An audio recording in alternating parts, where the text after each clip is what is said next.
We'll discuss more about this later, but Definitely. for now, let's go into the news portals and see what's been trending for today. What do you have? You have any news portals Yes, open so here? on the citynewsroom.com online frontal page, online portal, this story here says government community mining scheme a front for Galamsey. That's coming in from the Ghana Medical Association. And also here on the front page, EC rejects request for forensic audit of voters register. Also here, address TVET teachers anomalies within 2 weeks. Nagrat to the Education Ministry. FDA launches new online advertising application portal. Right, so all the time you hear this advert is vetted and approved by the FDA.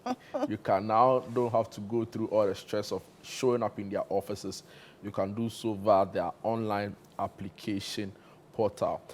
Police, a story in Koforidua says police on manhunt for car snatching syndicate. Some other stories here. EPA calls for action on air pollution on International Day of Clean Air.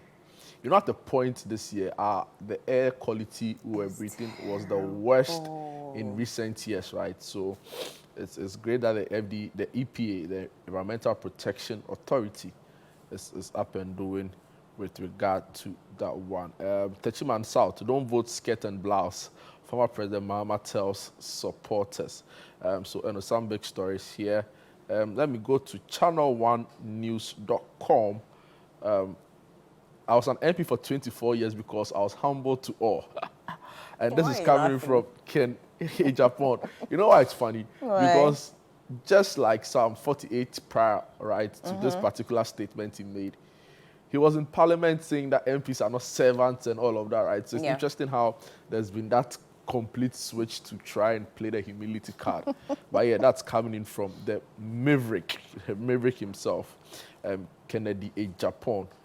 Also here, Benjamin Ayiku calls for stronger discipline at Orieli SHS after stabbing incident.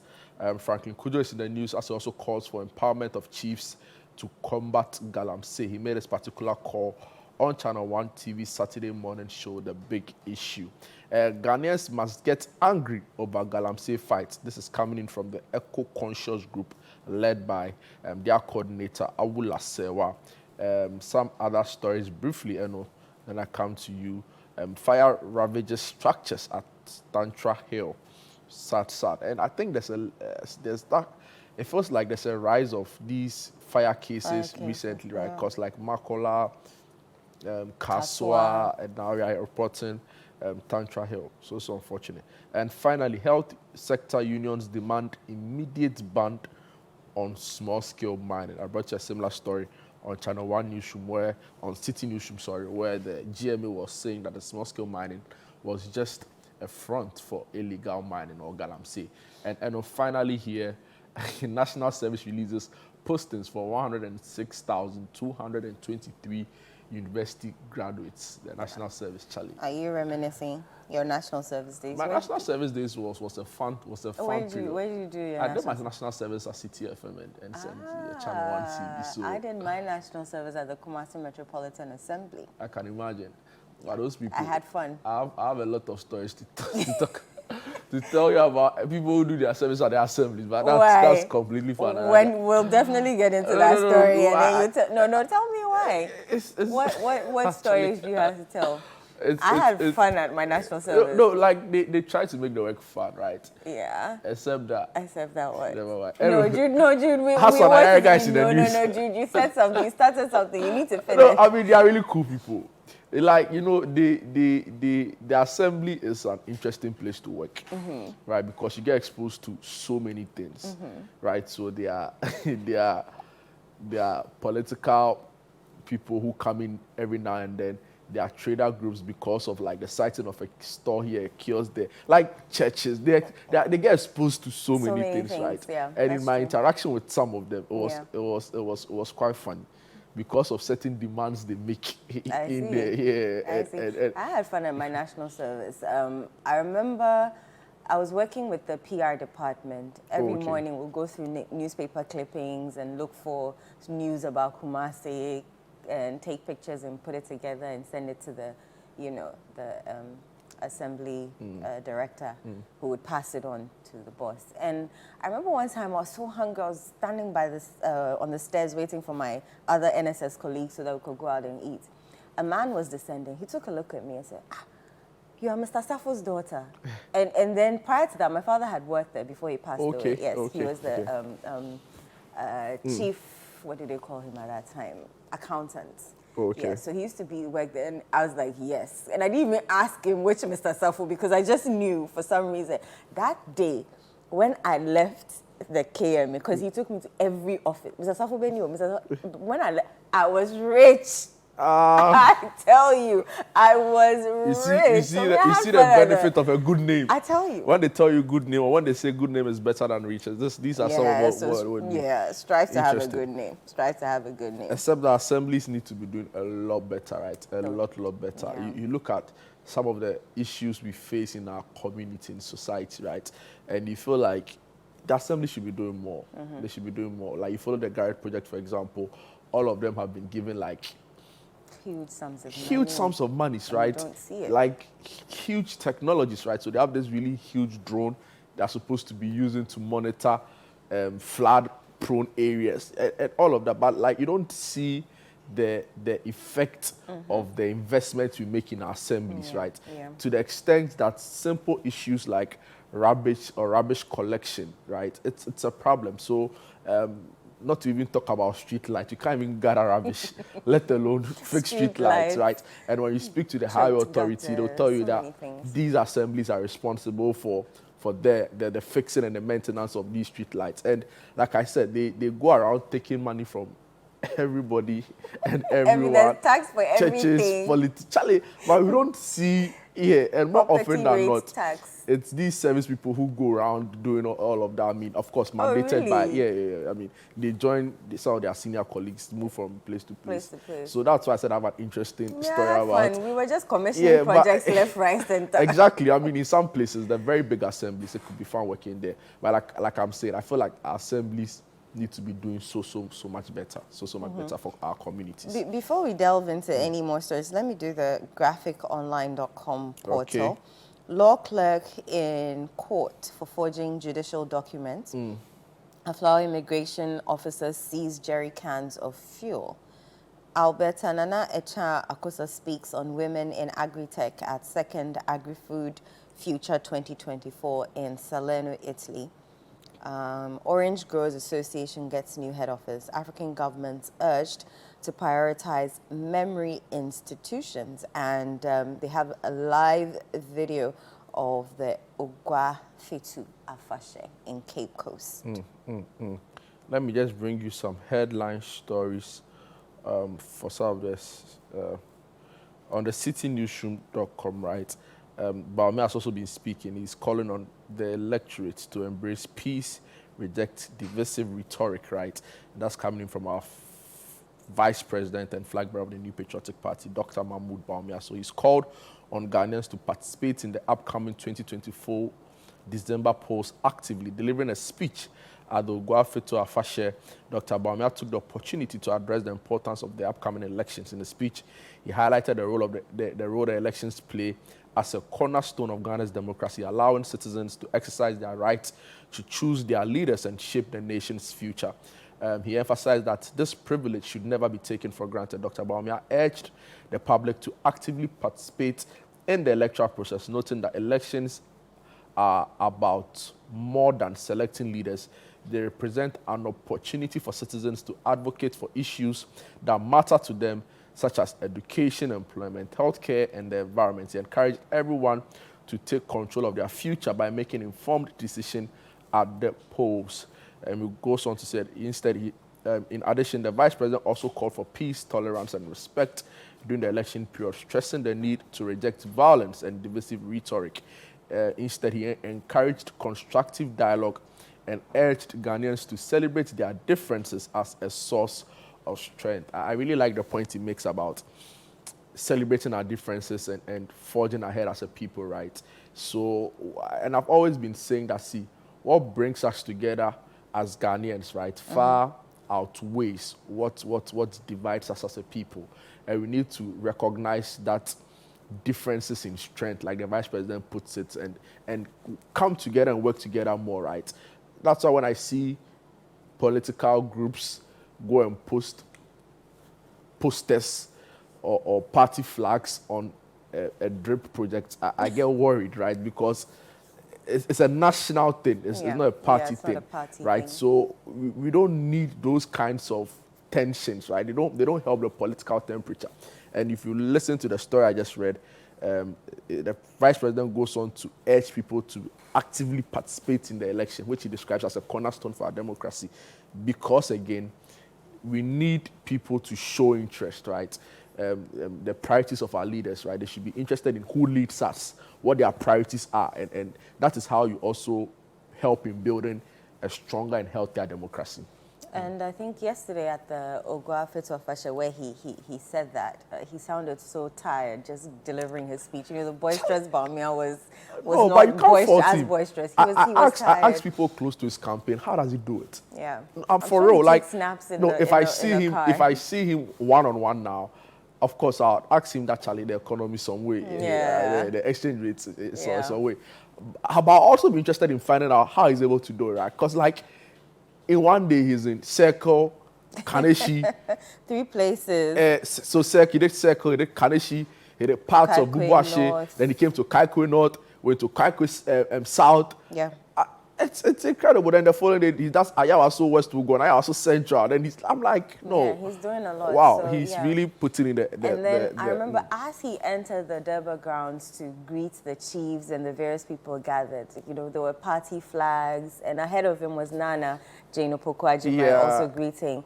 And I think Oguahene told the MCs that all party flags should go down. This is not a political rally, it's a Durban. And believe you me, within like 2 minutes after that announcement, I couldn't spot any party flag, any party colors. I was like, yes. you know the thing. Our Power chiefs have of our power, right? chiefs. And Power that of is our why chiefs. if you are able to utilize Yeah. the kind of, you know, they have what they call convening power. So one, they are able to bring people together, and they are also able to get people to actually listen to them. And it's only because of our traditional systems and settings, right? So I feel like we need to harness their power more. I tell you. We need to be able to I tell you. get our chiefs more involved, right, in bringing some level of order and sanity into our society. Right, so when you look at the River Pra and you look at River Hankobra, I saw a video of some of these traditional leaders praying when the Otumfuo was scheduled to Yes, when travel he to. was So I'm like, crossing see, the Pra River. and you wonder why they have so much power, but yet in I a feel way like- we see some of the things we see within our communities. like God, but not to, you know, but like I God, get what you they take their time. So if you remember recently, Otumfuo did stool the chief, and he did mention that if the DC will not do anything, he will rise up and do his job for him. So I feel like the chiefs, they can, Yeah. but they will wait for you to do what you're supposed to do. And so if you don't do it, then they'll step in and do it for you. That's what I feel. Except Because that yes, he's- Ohene Kaisia can do whatever he It's like wants. they But waited I too feel long. like they waited too Yeah, long. The rivers are bad. And on that Galamsey note, there's a story here on Channel One News. There's no political will to fight Galamsey. Eco-conscious citizens. A bit of that story reads, a non-governmental organization, Eco-Conscious Citizens, has expressed frustration over the lack of political will to tackle illegal mining, commonly known as Galamsey in Ghana. The group criticized authorities for neglecting their duties and failing to take decisive action to curb the menace. Speaking on the big issue on Channel One TV, the group's coordinator, Awula Sewa, voiced concern over the continuous environmental degradation caused by Galamsey activities and urged stronger measures to address the issue. We can solve it today if the political will were there. Unfortunately, the political will isn't there, she stated. She added, we the people who have a constitutional duty to protect and safeguard the environment have to take action now before we reach the point of no return. She also called for the arrest of Frank Anodompre, the Member of Parliament for Nsawama Dwadri, following his alleged admission of involvement in illegal mining activities commonly known as Galamsey, which has destroyed the country's water bodies and forest reserves. And there's more and more and more. If you log on to ChannelOneNews.com, you can read more on that story. But Galamsey, I saw a picture of a little boy, probably like 5, 6 years old, and he was holding like a, I don't know, something that he uses to fetch his water. And he was standing in the water. You think that it's Milo that he's about to drink. He fetches it and he goes to, I don't know if you've seen that picture of that little boy. Yeah, I was heartbroken that that's their source of water. I'm sure they use it to, for everything, bathing, cooking, you know, watering of plants and everything. And then that is what the child is drinking. And if that doesn't say anything to us or doesn't spark anyone's conscience to rise up and get to action to solve this Galamsey issue, then I don't know what is. If Nanado said he had put his president, you know when someone says, I've put my presidency on the line, that means that I'm going to fight it. If I cannot fight it, I will resign. But what do we see today? He's still here as our president. I mean, there's, like the story said, there's just the clear lack of political willpower. And now we are hearing very disturbing concerns that aside the poison of our water bodies, it's become like a transnational thing, right? So you have people of different nationalities involved in Galamsey. And because of the kind of money they see, they also are armed, really, at these Galamsey sites. So, see, I've said that in the past when a country or a group of people threaten your very existence, really, right? Because when you take out water from the raw water place in our national livelihood as a people, aside from all the things we need it for, our irrigation, powering our dams, it's just unfathomable that we've allowed our water bodies to be destroyed this much. I'm sure maybe later on the show we'll get to discuss Galamsey, but see, and for the people who are calling for a state of emergency to be declared, right? Yeah. I mean, that's a really legal area. The GMA and other yeah, maybe we need it. We need it, and we need it as soon as possible, because now we're understanding that some of the water bodies are actually poisoned. Of course, all the things they use, mercury, etc., to wash. So, and it's like, I've not seen anyone publicly come out to say, oh, I have a different opinion on Galamsey, maybe we should just allow it go. Every single person I've heard speak on Galamsey is of the view that, see, we need to nip this thing in the bud as soon as possible. Maybe it's not even in the bud already. It's like it's out and blooming and booming, right? So yeah, but for some reason, it looks like government is helpless. And are they helpless, or are they turning a blind eye? Yeah, so there's the big debate of helplessness or complicit, right? Because I don't want to believe that the government, with all its machinery and everything at its disposal, security, intelligence, resources, is helpless in fighting Galamsey. These people who are armed there, they don't have any proper training. I don't think they are better resourced than our military or our police, right, to begin with. So helpless, I'm not sure. But that's the question some people are asking. Right. Others have also said, is there an issue of being complicit? Are they the ones actually doing it? Right? In that, there are if you are complicit in it, then you can't fight yourself, right?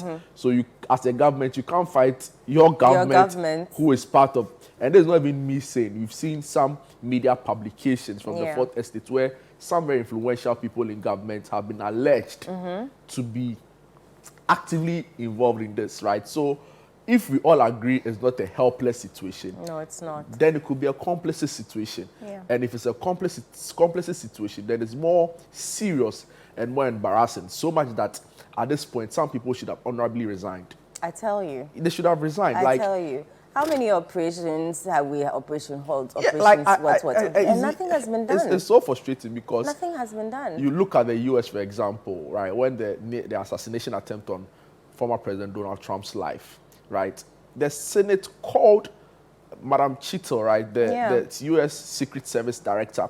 She was grilled in their Senate. Eventually, initially, she was playing hardball, didn't want to resign.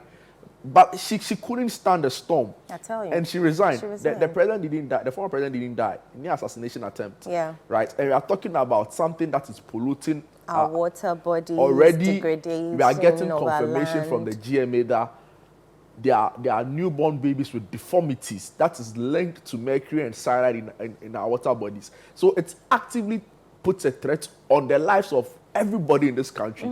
And for some reason, government is indifferent in its approach. My grandma would say, ordinance and them refem. Because it doesn't add up. I like you were saying, the GMA and the different kinds of disease that are coming up in those areas, it'll trickle down here. I remember, and I've said this before and I'll keep saying it, I spoke to this little girl who has kidney disease. What business does a little girl have with kidney disease? And you get it. If it's supposed to be lifestyle, she probably won't drink.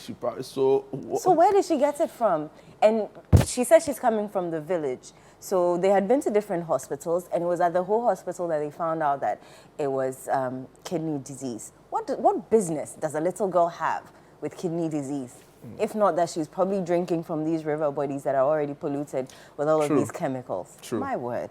Wow. Something needs to be done. We need to sit up. The Galamsey, definitely. And I agree spot on with you, Eno. We'll probably come back to the Galamsey issue later in the show. But Eno, so a little politics here, because Kenny Japan has been speaking, right? So aside his humility story I told you about in the newspaper, in the online news headline on the citynewsroom.com, also here, he's urging the Sikado Ketan MPP supporters not to underestimate the NDC's candidate. You know the NDC candidate for Sikado Ketan, Dr. Grace Ayensua Dankwa. Yeah. Yeah, medical doctor, US trained surgeon. She's been around for some time. Because in the 2020 election, she lost the seat to Joe Gate by less than 2,000 votes. So I'm sure Kennedy Japan knows what he's about. And she is contesting against Charles Bisu. You know Charles Bisu, Charlie. It's funny how we just talked about Galamsey, and now we have to talk about Charles Bisu's Sikado Ketan. Right, so our spoken member of Parliament for Ascent Central Kennedy Japan has cautioned party faithfuls of the New Patriotic Party in the Sikado Ketan constituency not to underestimate the parliamentary candidates of the National Democratic Congress, the NDC. Speaking at the launch of the MPP parliamentary candidate Charles Bisu's campaign in Sikado Ketan in the Western region on Saturday, Mr. Japan noted that the only way Mr. Bisu can beat the NDC's Dr. Grace Dankwa Ayensu is to maintain the seat for the MPP after 20 years of dominance is for all and sundry to work extra hard to convince people. The story quotes him. He says, "I plead with you, let's not treat this as a fanfare, but go to the various houses and spread the good word. Do not underestimate the parliamentary candidate of the NDC who is contesting. Do not underestimate her." No surprises there. I think she's a force to reckon with in Western region politics, right? If you listen to people close to her, she grew up with a lot of the people who are MPs in the area. So, for example, Andrew Ejapa Mercer, even the MP for the Western Regional Minister, Kobe, and I think MP for Takrade, Kobe Otredako, Kwabena Otredako is also Regional Minister. So she knows Western Region politics very well. And that is why some people say after all her long years of service within the health space in the US as a surgeon, she can calm down, actively get involved in politics. First term, she's closing the gap with no mean person than the former Attorney General and former flag bearer aspirant of the MPP, Joe Gate, right? So she lost by just under 2,000 votes. And if you look at the fact that she's going against a Charles Bisu, who is not also very popular because of some previous news stories around him and the whole Galamsey, OSP chasing him on his neck, and us also on all of that, right? And how in recent times Galamsey has also become very popular. Then there might be trouble on that seat. So it's definitely a seat to watch out for. in 2024. Maybe you it know could where flip. to catch all the action Exactly. on Channel One TV and on City Maybe it could FM. flip, maybe not. But We'll after see. 20 years, the NPP has been in control of that seat. And if you look at the voting pattern, it just makes for an interesting I contest. mean, 2,000 votes in the last election is not, It's not giddy like it's that. not giddy like that. Yeah, but Anything Charles can will also happen. tell you that he's on the ground. You know the funny thing, his wife is also contesting in the Okaiko North.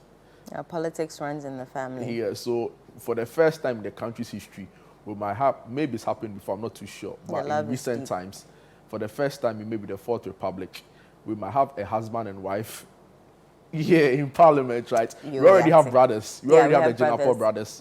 So maybe we might have husband and wife. Maybe then later in the future, we'll have child and father and child. The whole family. Or father and daughter. And maybe with the monetization of our democracy, it's only a matter of time before a really rich oligarch just shows up like that and the whole family is making up some constituencies in parliament. Anyway. Right. There are other very interesting stories on the portal. Do pick up your phones and log on to ChannelOneNews.com. Let me briefly mention this before we go. Okay. Benjamin Ayuku is calling for stronger discipline at O'Reilly Senior High School after the stabbing incident that happened on Tuesday. I'm not going to read the story. Pick up the, go on ChannelOneNews.com and read that story yourself. But yesterday I saw a video of the O'Reilly students, and one had a machete stuck in his, and he was showing it off in the video. I don't know if you've seen that video. And he was, brandishing it. Yeah, I have a, if you mess with me, I'll show you Pepe. Show who Pepe? He's not serious. And those people, when the police catch them, they become like bread that you pour water. When the police catch them and they take them to the counter back and show them one or two now, you can't even believe that they are the same people. But I see, the bigger problem is that we've been saying this for some time, but I think it's true, and we are seeing it more and more in recent times, right? There appears a certain level of moral decline, right? When I was in Accra, it was boys' school. It could get very rowdy certain times. It could get very all over the place certain times, right? But there were limits. Of course. During my time, we saw a very unfortunate story of students getting involved in some robbery stories. Yeah, that is just youthful exuberance, right? But to go all the way to stab someone, that's a different level that we haven't seen after a very petty argument. And you see, you have the GS and the ministry on one hand telling you that we've done so much to improve the moral, right, aspect of our education. We've brought the deans of discipline in senior high schools who are supposed to be. I think they need to do more. Yeah, they need to do more. But so that's a segment for you. We'll be right back after this. Do stay.